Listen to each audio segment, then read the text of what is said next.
Bonjour à tous, Alexandre Bellemare et Olivier Danjou de retour avec vous. J'espère que vous passez une excellente semaine et que vous allez bien. Et oui, nous en sommes d'ores et déjà à notre 50e émission de podcast pour Canadialogue. Donc, cette émission sera séparée en deux parties. Tout d'abord, Olivier et moi, on discute et on fait un petit historique de comment ça s'est déroulé, les premières mises en ligne des podcasts, d'où l'idée est venue, comment ça s'est passé, les défis à relever, bref, histoire que vous puissiez en apprendre davantage sur les podcasts de Canadialogue et comment ça se passe en coulisses. Et comme partie technique, donc deuxième partie, on parle de 3D Touch pour iOS. Donc, comment activer, désactiver la fonctionnalité, comment on l'utilise avec VoiceOver et qu'est-ce que ça permet d'effectuer. Bonne écoute! Avant de débuter le sujet principal de l'émission, je tiens à prendre une couple de petites minutes pour signaler que on est rendu, et oui, rien de moins qu'à la 50e émission qui a été mise en ligne. Et pour en parler, je suis avec Olivier qui est de retour. Bonjour Olivier. Salut Alex. Ça va bien? Oui, toi? Ben oui, super bien. La session se déroule toujours bien? Oui, ça achève, là. Bon, c'est une bonne nouvelle. Fait que, ouais, ben écoute, je voulais qu'on prenne quelques petits instants peut-être pour, dans le fond, rappeler à nos auditeurs comment ça a débuté les podcasts, qu'est-ce qu'on a fait, etc. Bref, on est quand même rendu à la 50e émission, mais ce qu'il faut pas oublier, c'est qu'on est rendu, en réalité, à quand même la 100e émission. Oui, parce que pour ceux et celles qui savent pas, les podcasts sont enregistrés dans les deux langues. Donc, une émission en français et la même émission en anglais. Effectivement. Fait que, ben, en réalité, c'est deux émissions. Donc, pour chaque émission, fait que, on est rendu, ben, dans le fond, on met en ligne la 100e émission, sachant qu'ils ont tous été faits dans les deux langues à l'exception d'une émission. Puis, ben, dans le fond, je voulais qu'on revienne un petit peu pour ben, l'intérêt des auditeurs, tout ça. Comment ça a commencé, les podcasts? En fait, je t'avais appelé parce que j'avais besoin de support pour ma Surface Pro 4. Ben, j'avais une question sur le Surface Pen, qui est le crayon qui vient avec la Surface. Puis, en se parlant de tout ça, j'ai eu d'autres questions parce que tu t'es bien rendu compte que j'aimais la techno pis tout.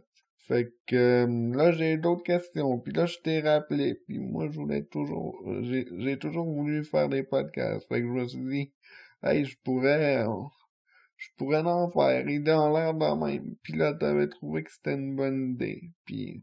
Ouais, puis j'ajouterais aussi que ben c'est certain que moi j'en avais entendu parler de la part de ben pour ceux qui en ont déjà entendu parler Georges Assoun, qui est le président directeur général chez Canadialogue. Je sais qu'il m'avait déjà glissé l'idée. Puis en fait, ben on avait commencé à regarder ça tranquillement, pas vite ensemble, puis on avait démarré le tout. Comment ça a démarré l'enregistrement des podcasts et comment est-ce qu'on a amélioré ça avec le temps? Eh ben, ça a commencé avec... On enregistrait ça avec la Surface, avec le Victor. Il y avait deux fils auxiliaires. En tout cas, on a commencé avec le Victor. Puis ouais. Tu m'as montré enregistrer à console.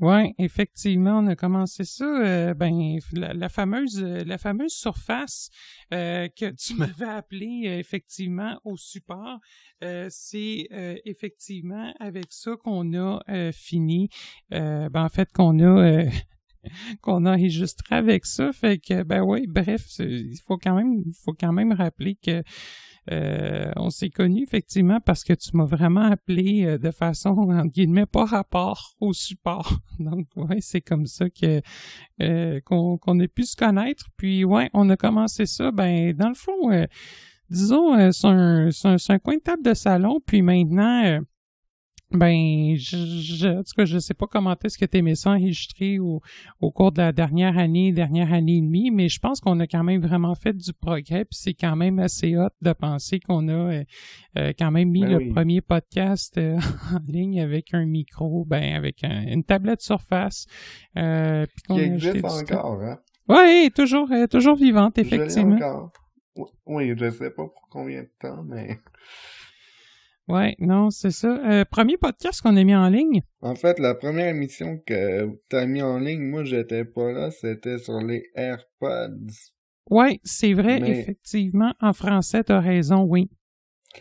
Puis, tantôt, tu précisais qu'il y avait un épisode qui avait été fait juste dans une langue, mais il y a une émission qui a été faite en anglais qui a jamais été faite en français. Do It Right. Oui, ben en fait, c'est ça, dans le fond. Il y a une émission dans chaque langue qui n'a pas été traduite dans l'autre, effectivement. Donc, Oui, en français, puis les AirPods, c'est ça. Et en anglais, il y a Do It Right, ben, en fait, parce que la traduction française ne s'appliquait pas. Mais la première que tu as réalisée, c'est quoi? C'est introduction narrateur. Oui, effectivement. Quand est-ce qu'on a mis ça en ligne, à peu près? On a commencé à travailler là-dessus. Juillet 2010. Attends, là, on est en 2018. Oui. Fait que 2017. Oui, on a commencé à travailler là-dessus ensemble. Je pense c'est quoi? C'est fin juin. Puis on a mis en ligne. Non, je pense qu'on s'est parlé au début juillet. Puis on a mis en ligne. Dans ce coin-là, en tout cas. Juillet. Ouais, dans ce coin-là, en tout cas. Ben, il faudrait que je retrouve la date exactement, mais effectivement, dans ce coin-là, mi-fin juillet, je dirais environ, qu'on a mis le tout en ligne. Puis, les défis qu'on a relevés pendant la réalisation des podcasts. Ben, moi, j'en ai appris beaucoup sur comment qu'on enregistrait, puis, tu sais, genre, comment faire en sorte qu'on puisse entendre les appareils en même temps de s'entendre soi-même. Oui, effectivement.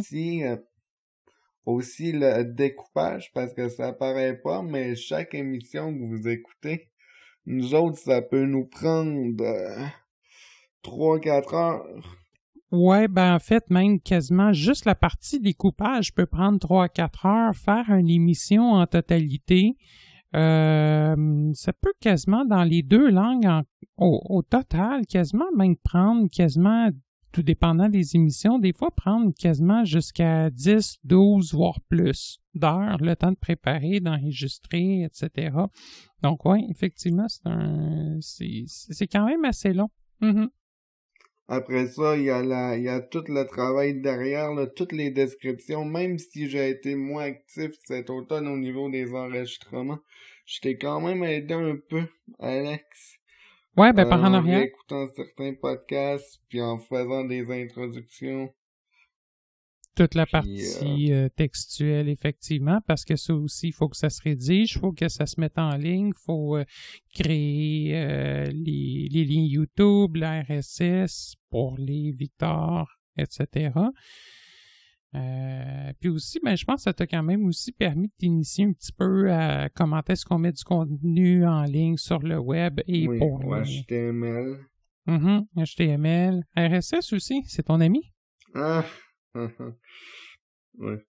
Ouais, ton grand ami. Le RSS, pour ceux qui ne le savent pas, c'est ce qui permet d'alimenter tout ce qui est appareil Victor, iPhone, iPad, iPod, ce qui touche également à Android Play Music, à Alexa pour ce qui est d'Amazon, et bref, Stitcher, bref, toutes les plateformes de podcast. Et quand est-ce qu'on a mis ça en ligne, le fil RSS environ? Après plusieurs demandes? C'était pas décembre l'année passée? Ouais, j'ai réalisé en fait qu'on a commencé à travailler dessus environ au mois de novembre et qu'on a rendu le fil disponible effectivement aux alentours du mois de décembre. Donc, ça fait maintenant bientôt 1 an. Donc, en 1 an et demi, quand même, il s'est vraiment passé beaucoup de choses, tant qu'à moi, et certaines anecdotes. Quelles sont les meilleures? Moi, je dirais que... tu sais, quand on enregistrait l'iPhone 8 versus l'iPhone 10, oui. tu t'étais cogné sur... tu t'étais pété le bras, même pas pété le bras, mais oui, tu sur la table. On entendait un gros bang dans l'enregistrement.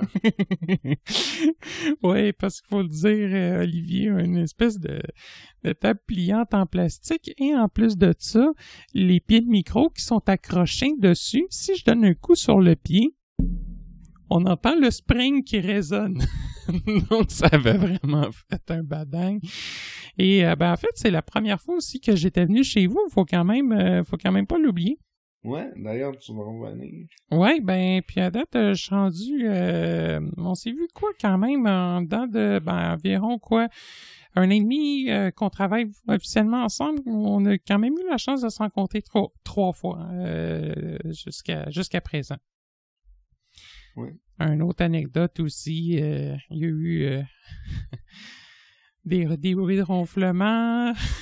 Il y a eu Christophe, le frère d'Olivier, à un moment donné, pendant qu'on travaillait, il était presque rendu minuit, il s'est mis à nous ronfler ça. Bref, beaucoup de petites anecdotes. À un moment donné, moi, j'ai aussi présenté, basé sur un sketch de François Pérusse, au lieu de dire comment est-ce qu'on faisait les intros, Alexandre, pour Canadialogue, ou je sais plus trop au début, ça a vraiment fait bonjour à tous, Alexandre Bellemare et Dr Maillet, basé sur le sketch de François Pérusse, parce qu'on a beaucoup bon, dans ce temps-là, on parlait beaucoup du docteur Maillet, des fois, qui se redémarre un petit peu de la façon de l'ordinateur Macintosh, où on entend le bout caractéristique. Et il y avait vraiment eu une bloopers que je dois d'ailleurs avoir encore à quelque part. Donc, ouais, on en a eu beaucoup. Bref, je pense qu'on a quand même pu avoir beaucoup de plaisir en réalisant les émissions, et j'espère que ça a pu te donner le goût de continuer d'en faire davantage. Oui, d'ailleurs, quand je vais avoir fini l'école, j'ai une couple de sujets que j'aimerais ça parler. Donc, je ferai probablement des podcasts là-dessus.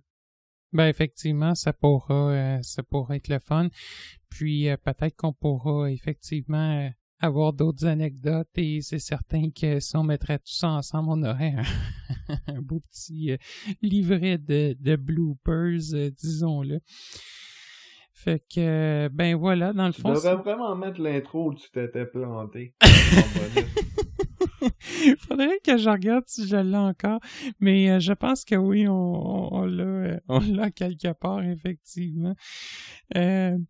Ouais, dans le fond, c'est uniquement français, mais ouais, effectivement, je pourrais peut-être essayer de le retrouver, d'en mettre un petit extrait, en effet. C'était assez cocasse, en effet. On vient tout juste de retrouver l'extrait de l'introduction ratée à la manière Doc Maillet. Donc, sans plus tarder, on vous en met l'extrait et vous allez voir que, non, c'est moi, en fait, qui a passé pour le Doc Maillet, de 1.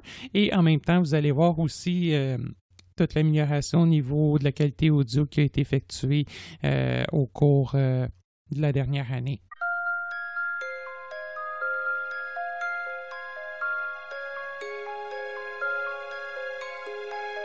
Bonjour tout le monde, j'espère que vous avez passé une belle semaine. Olivier et Doc Maillet avec vous pour une nouvelle... Doc Maillet.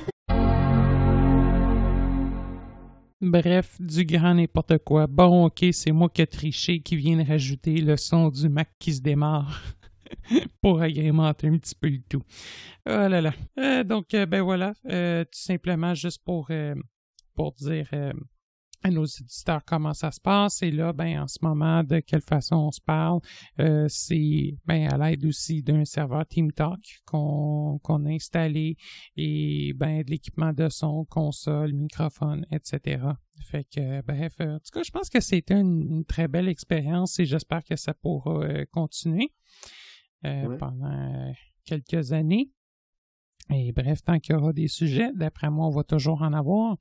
Et évidemment, j'invite tout le monde aussi à nous écrire. Je pense que c'est toujours bien apprécié. Questions, commentaires et suggestions d'émissions.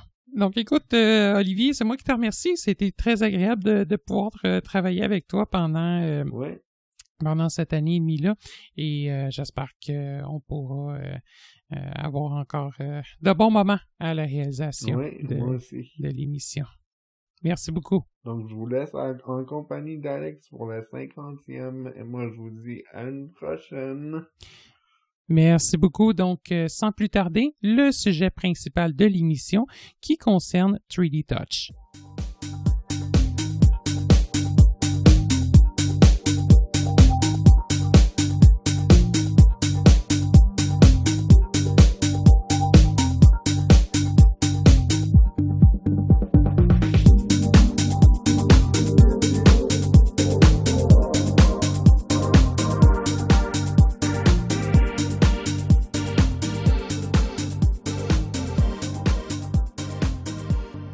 Quand les iPhone 6S et 6S Plus ont été rendus disponibles sur le marché, une nouvelle fonctionnalité a été rendue disponible en même temps. C'est certain que ça commence toutefois à dater un petit peu, mais cette fonctionnalité-là nous suit quand même depuis l'iPhone 6S, 6S Plus et on la retrouve sur les iPhone 7, 7 Plus, 8, 8 Plus, sur le iPhone 10, le 10S, le 10S Max.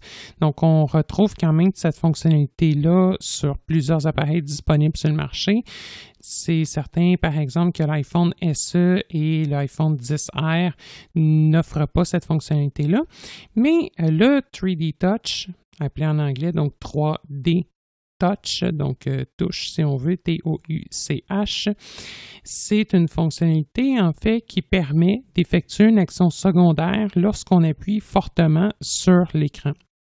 Il y a certains utilisateurs de VoiceOver qui se trouvent un petit peu désemparés la première fois qu'ils utilisent ou qui ont à utiliser un écran de téléphone intelligent avec 3D Touch en fonction. Donc, pourquoi? Parce que si vous glissez votre doigt sur l'écran et que vous appuyez fortement, il y a des utilisateurs qui mettent quand même une bonne pression lorsqu'ils se déplacent dans l'écran du téléphone.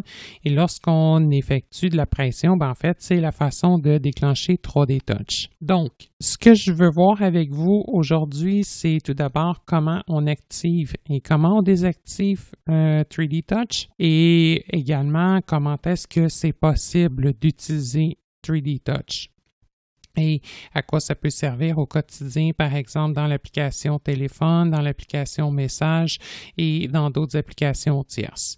Donc, on va regarder tout ça. La première étape pour activer et désactiver 3D Touch, ça va être de se rendre dans Réglages. Par défaut, soit dit en passant, si vous disposez d'un appareil qui supporte 3D Touch, dans le fond, c'est d'ores et déjà activé par défaut. Donc, Réglages. Je vais me rendre dans mes réglages. Réglages. On va aller chercher Général. Réglages. Bouton de retour. Accessibilité. Bouton carte. Accessibilité. Général. Adapte par poly texte en Et gras. on va aller Désactiver. chercher Forme. Augmenter le contraste. 3D Touch. Réduire les étiquettes d'interaction. Accès face. Toucher deux fois. Contrôle assistif. Adaptation. Bouton presse. Siri. 3D Touch. Oui. Bouton. Le voici. Donc, je vais cliquer dessus. Accessibilité. Bouton de retour. 3D Touch. En tête. 3D Touch. Activé. Voilà. Donc, il Touchez est deux fois l'écran activé. rapidement pour changer de réglage. On peut évidemment, comme on vient de l'entendre, double-cliquer Désactiver. pour désactiver. Maintenant, si j'exerce une forte pression sur mon écran, il ne se passe pas grand-chose. En fait, on entend le focus de VoiceOver bouger un petit peu, mais sans plus. Donc, si je redouble-clique, Activé. et maintenant, si j'exerce une pression, voilà. Donc, on entend le 3D Touch, le son du 3D Touch de cette façon-ci. Donc, si je continue... 3D Touch. Désactivé. Lorsque le troisième Oups, 3D Touch. en fait, il s'est Désactivé. redésactivé, évidemment, Activé. parce que j'avais fait un 3D Touch qui a eu comme impact de le redésactiver. Voilà. Lorsque le troisième touch est activé, sensibilité OK. troisième touch. Donc, en fait, Lorsque le ça troisième touch l'explique est ici. activé, vous pouvez appuyer sur l'affichage en utilisant différents niveaux de pression pour voir des aperçus de contenu, des actions et des menus contextuels. Voilà. Différents niveaux de pression, on va le voir dans un instant. Il y a 3 niveaux de pression qui sont disponibles. Par contre, c'est certain que avec VoiceOver, c'est plus ou moins utile. Le 3D Touch en général permet généralement d'avoir accès à ce qu'on a de besoin. Les 3 niveaux de pression, dans le fond, c'est déterminé par la force de pression qu'on exerce. Donc, si on exerce une pression plus légère, on a le premier niveau de pression. Si on pèse un petit peu plus le deuxième et ainsi de suite jusqu'au troisième. C'est beaucoup plus utile ces niveaux de pression-là, par exemple quand on parle de jeu. Donc, des fois, dans des jeux, le niveau de pression pour avoir un impact. Par contre, c'est certain que dans une utilisation courante avec VoiceOver, c'est quelque chose qu'on va remarquer un petit peu moins. On va en parler tantôt de toute façon. Si on continue. Sensibilité troisième touch. En tête. La sensibilité. Ferme. Ajustable. Présentement, il est à ferme. Balayer On l'écran a vers le haut ou le bas avec un doigt pour ajuster la valeur. 3 options. Moyenne. Légère. Voilà. Légère. Donc, légère, moyenne et ferme. Ce que je vais faire, je vais la laisser, dans le fond, moi, tantôt, j'avais effectué des tests. Généralement, moi, je la laisse à moyenne. Légère, c'est un petit peu trop. Par contre, pour bien expliquer pour le présent podcast, je pense que je vais laisser à ferme. Moyenne. Donc, on ajuste en balayant avec un doigt, soit vers le haut ou vers le bas. Ferme. Donc, ferme. Régler le niveau de pression nécessaire pour activer troisième touch. Une sensibilité légère réduit le niveau de pression requis. Une sensibilité ferme l'augmente. Donc, voilà. C'est que, en fait, si on met à ferme, on va devoir appuyer plus fort pour déclencher le premier niveau de 3D Touch versus si on place le réglage à léger. Donc, en fait, dans tous les cas, les 3 niveaux de pression vont être disponibles. C'est seulement que lorsqu'on met à ferme, bien, dans le fond, on va devoir appuyer plus fermement. Si vous êtes un utilisateur qui a de la difficulté ou qui déclenchait 3D Touch en touchant l'écran du iPhone ou en explorant toucher, bien à ce moment-là, peut-être que ferme, ça serait une meilleure solution pour vous dans votre situation. Test de sensibilité troisième touch. En tête. Voilà. Évaluation de la sensibilité. Bouton. C'est un bouton. Tester le niveau de pression qui doit être appliqué pour activer 3D Touch. Donc voilà, c'est un bouton ici qui permet justement de tester le niveau de pression. Appuyez sur l'image ci-dessus pour tester la sensibilité troisième touch de Piggy Pop. Voilà. Appuyez Bon, évaluation. donc, si je me remets sur le bouton, si, par exemple, Évaluation je mets de mon la doigt sensibilité. sans mettre Bouton. de pression, Évaluation de la sensibilité. Bouton. on entend bien le bouton. OK? Par contre, si je retouche en mettant une pression, Fleur. Image. voilà. Donc là, j'ai déclenché Action disponible. 3D Touch, mais je n'ai pas double-cliqué. J'ai tout simplement effectué une pression 3D Touch. Fleur. Fleur. Et là, Image. bon, je vais fermer l'image 3D en touch. faisant le geste de zigzag. Je vais le refaire encore pour que vous entendiez bien le son. Test de sensibilité troisième. Régler le niveau de évaluation de la sensibilité. Voilà, Bouton. je vais appuyer. En fait, mon Fleur, doigt était présent image. dans l'écran. J'ai juste exercé plus de pression et on a entendu le son du 3D Touch. Maintenant, ce que je vais faire, je vais encore une fois sortir de 3D là. Touch. Je vais juste vous faire entendre les différents niveaux de pression du 3D Touch. Donc, pour chaque niveau activé, il y a un son différent qui se fait entendre. Donc, je me suis mis sur un item qui n'a pas d'action 3D Touch associée. J'ai quitté les réglages momentanément pour vous le montrer. Je vais juste, dans le fond, appuyer doucement. Mon doigt est déjà sur l'item, je vais juste me mettre à exercer plus de pression. 1, 2, 3. Si je le refais encore, on a les 3 niveaux. Et si on fait le 3D Touch rapidement, on entend vraiment les 3 clics qui se font jouer rapidement. Voilà. Donc, ce sont les 3 niveaux de pression disponibles. Donc, si vraiment vous le faites rapidement, c'est ce que vous allez entendre, sachant que là, dans le fond, moi, à chaque fois que j'appuyais, je décortiquais le mouvement en mettant de la pression progressivement sur le point où mon doigt était placé dans l'écran. Des fois, c'est un petit peu plus touché, je vous dirais, si vous êtes débutant, à bien interpréter, mais dans le fond, placez votre doigt dans l'écran et appuyez doucement en exerçant une pression peu à peu dans l'écran. Donc, pas en mettant de la pression d'un coup, mais en appuyant et en exerçant de la pression de plus en plus une pression de plus en plus forte, mais progressivement. Ça fait le tour des réglages de 3D Touch. J'aimerais par contre juste prendre le temps de vous montrer un autre petit truc en lien aussi avec la gestuelle de VoiceOver. Je sais que ça n'a pas nécessairement de lien avec 3D Touch. Par contre, si vous êtes un utilisateur débutant au niveau de la gestuelle de VoiceOver, ça sera peut-être aidant dans certains cas, dans le cas où vous avez la difficulté à effectuer le double-clic. Donc, le double-clic à cette vitesse-là, normalement, qui doit se faire avec un doigt, on peut demander à VoiceOver de réduire la vitesse. Donc, au lieu de... On peut demander de pouvoir faire le double-clic à cette vitesse-là. Donc, si c'est la première fois que vous avez à double-cliquer dans votre écran, ça sera possible de réduire la vitesse. Je vais juste aller vous montrer où est-ce que ça se fait. Accessibilité. Bouton de retour. Donc, je vais activer le bouton Général. accessibilité. Bouton de retour. Et je vais me rendre dans VoiceOver. Accessibilité. Vision. VoiceOver. Oui. Accessibilité. Et complètement Bouton tout en parole. bas de l'écran, Style je de vais saison. avancer. On peut Rendre aussi réalisation. défiler vers le haut avec 3 doigts pour descendre en bas. VoiceOver. VoiceOver non. Parole. Oups. Débit. Rang 7 à 10. Large curseur. Délai du double Bon. contact. Délai du double contact. 0,25 secondes. Et ici, délai du double contact. VoiceOver. Si je clique, Bouton de retour. Délai du double contact. En tête. Seconde. 0,25.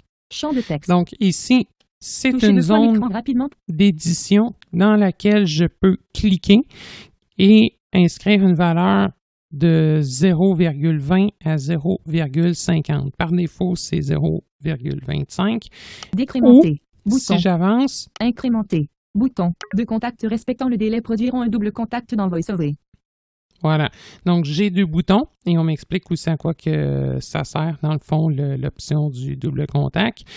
J'ai 2 boutons qui me permettent de décrémenter ou d'incrémenter le temps entre 2 contacts de sorte à ce que les 2 contacts soient interprétés comme un double contact. Donc, dans le fond, c'est comme le time-out entre le moment du premier contact et entre le moment de faire le deuxième contact pour que ce soit interprété comme un double clic. C'est quelque chose souvent pour les utilisateurs débutants que je vais personnellement modifier. Donc, tant qu'à parler de gestuelle, peut-être que ça sera quelque chose de votre côté, si vous avez de la misère à bien double-cliquer, que vous pourrez ajuster à votre main.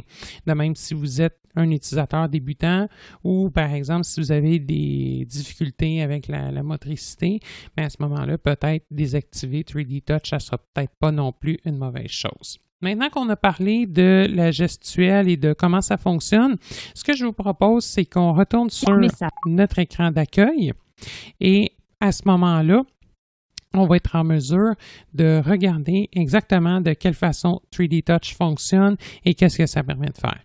Donc, par exemple, si je me place Téléphone. sur l'icône téléphone, évidemment, on s'entend que si on double-clique, Téléphone. Champ de texte. ça va ouvrir le téléphone.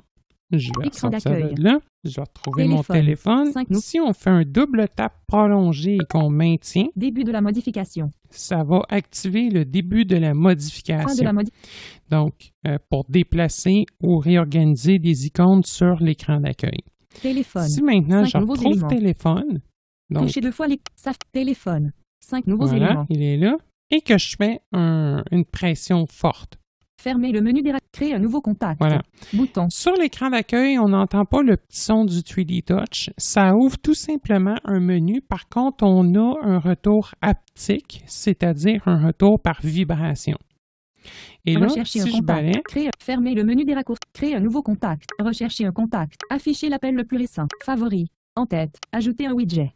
Origin Canadiano, Origin Canadiano. Et là, bon, je peux voir mes favoris, je peux voir mes trucs là-dedans. Je peux tout simplement fermer le menu des raccourcis en faisant un zigzag avec 2 doigts. Horloge. Voilà, je suis revenu automatiquement sur mon écran d'accueil. Donc, c'est entre autres à ça que ça sert. Toutes les icônes ou presque de l'écran d'accueil, en tout cas toutes les applications de base fournies avec iOS intègrent ce genre de liste de raccourcis-là.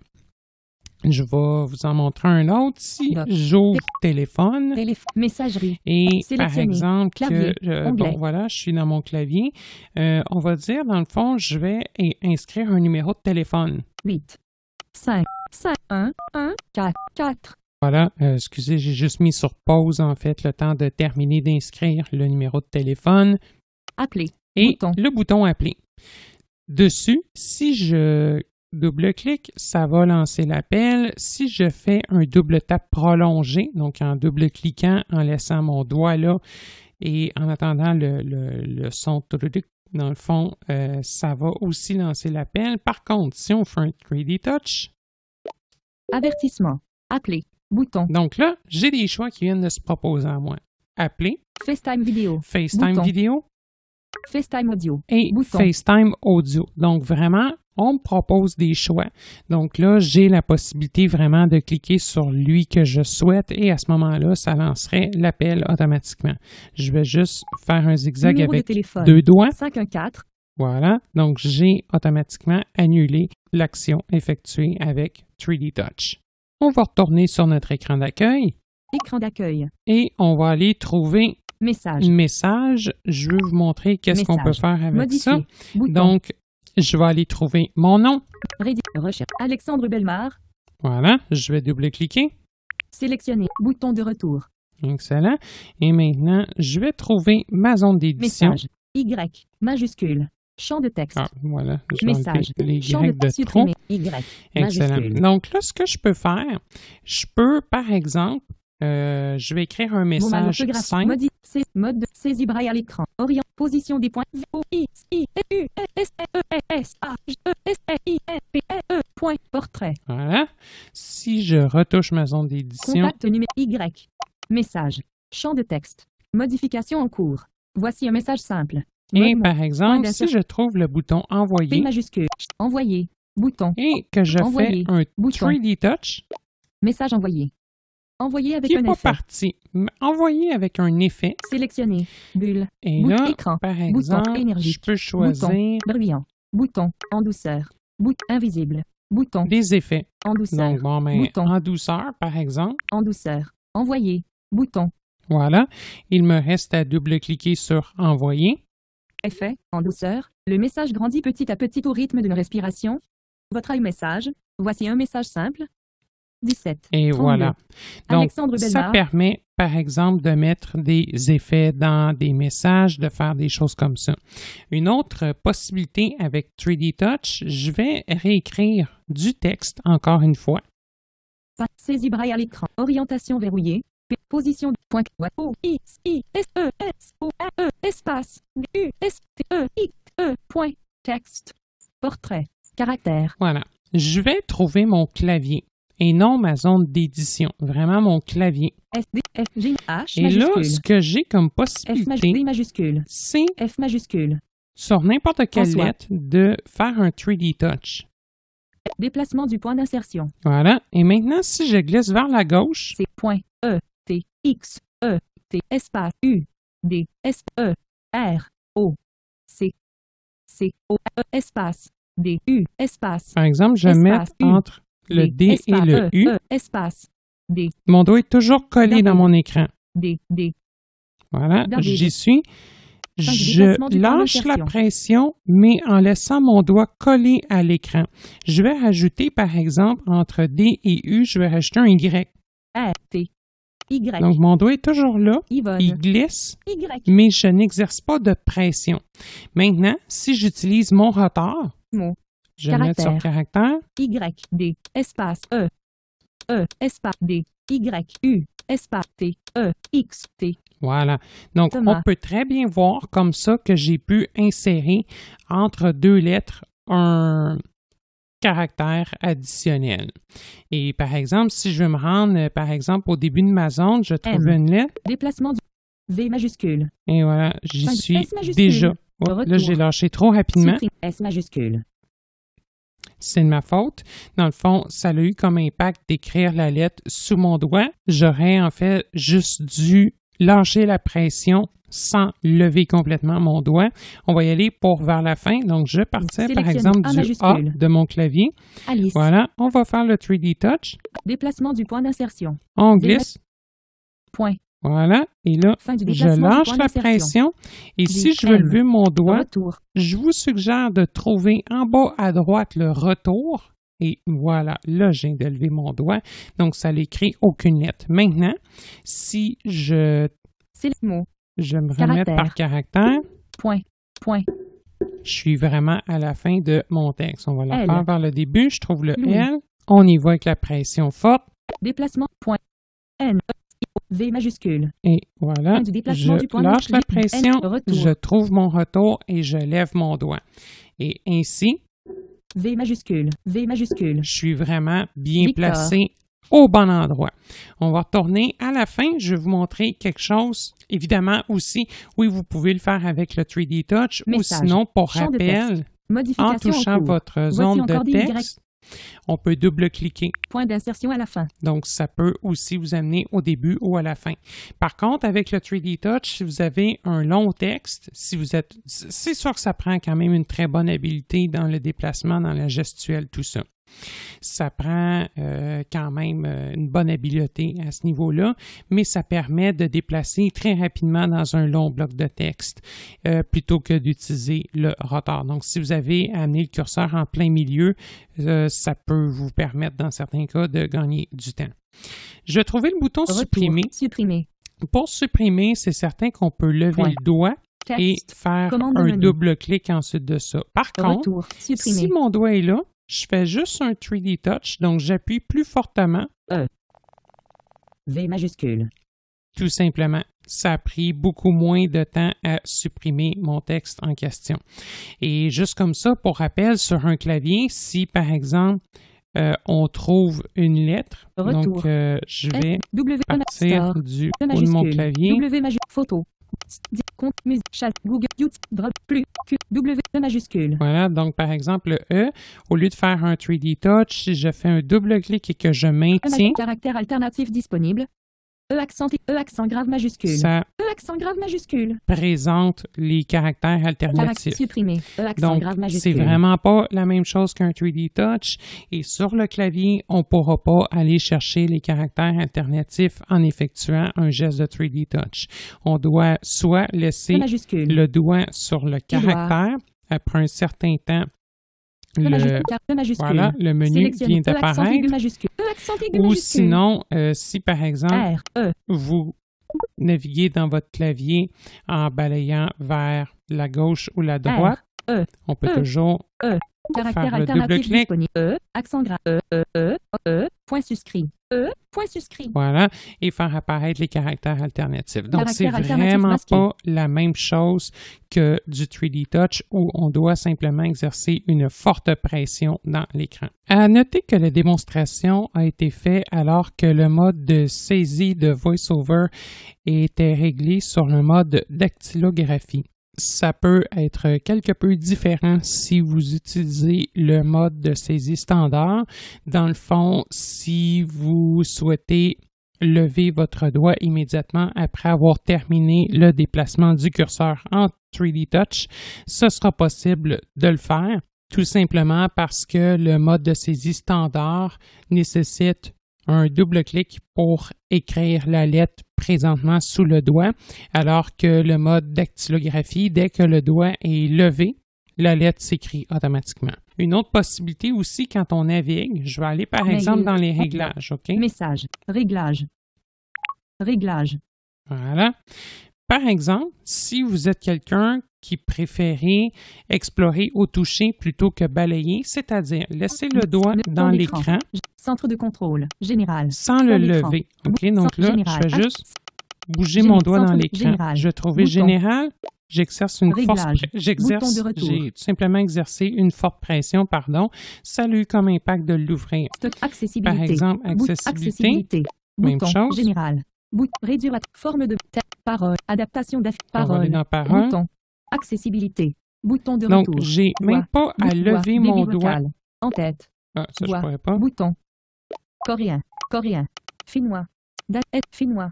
Grec. Hébreu. Et là, Fermier. vraiment, je peux Bouton. juste naviguer sans... Donc, si par exemple, vous avez un item en dessous de votre doigt, plutôt que de lever, de double-cliquer, dans une majorité de cas, surtout, par exemple, dans des réglages sur le web, des choses comme ça, vous pouvez juste exercer une pression plus forte et automatiquement, ça va avoir comme impact d'ouvrir ou d'effectuer l'action liée à 3D Touch. Et souvent, c'est l'action tout simplement du double-clic dans une majorité de cas.